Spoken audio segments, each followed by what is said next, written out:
we work with the ladies to teach them some different things. One of the things, I brought materials and taught them how to tie tzitzit, the traditional prayer tassels. The scripture says to have a thread of blue in them, and that's about the only direction. So there's some traditions that have come up. Blue and white thread are the common, probably most common. And there's multiple ways to tie it. I've taught them the way I learned, which was with 7, 8, 11, and 13 knots. And we do several of the traditional with the blue and white. But the scripture just says a thread of blue. So we also have done, I have people who like getting the colorful ones that still have a thread of blue, but then they have other colors as well. Some ladies like to get ones that match their outfits. Some of the men like some of the more subdued colors.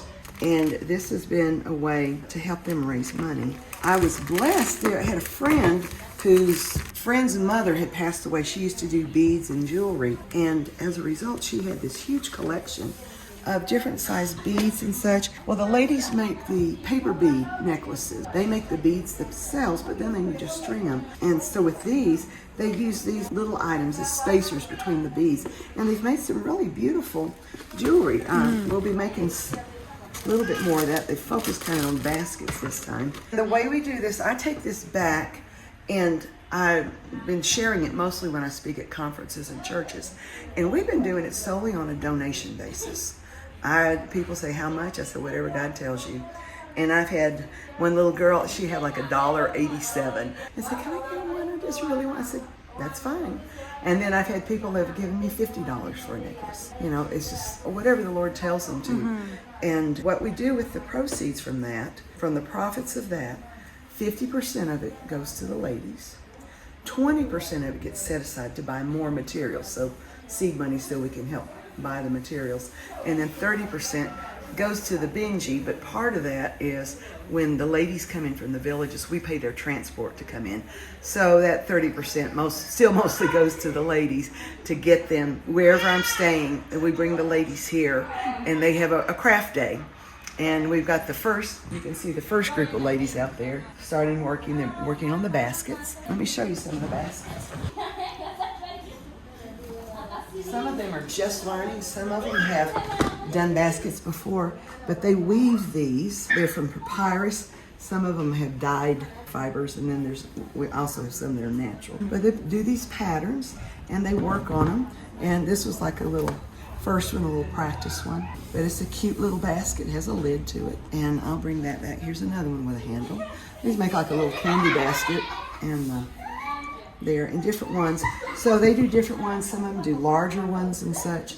And I'll take these back, and I also sell these again for the ladies with the same way. And what this does is a lot of times they'll help with school fees. Several of these ladies are already sponsored to help with food, but we start with food, but we love getting an education where there's possibility of that, because education is a door out of poverty for so many of these children. And so a lot of the ladies will use things like this, the proceeds from this, to help pay school fees for some of their children. And it's a way to generate income for them. So anybody that's interested, you can contact us. We actually have a lady who's working on setting up an Etsy store, so we can have that online and on an ongoing basis.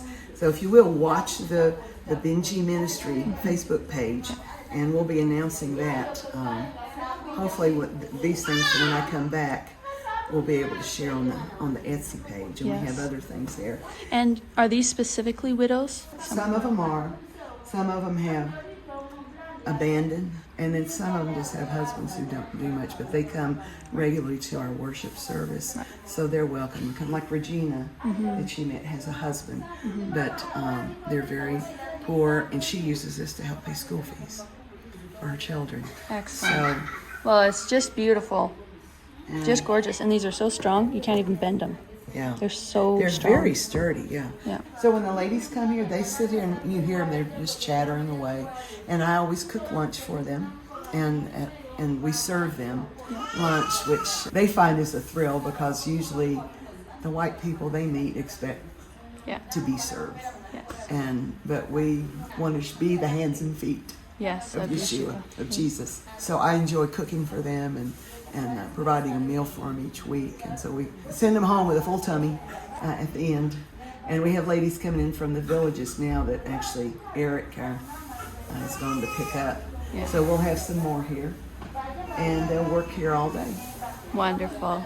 Thanks so much for sharing. Awesome. I always love to talk about it. Yes, all Thank right.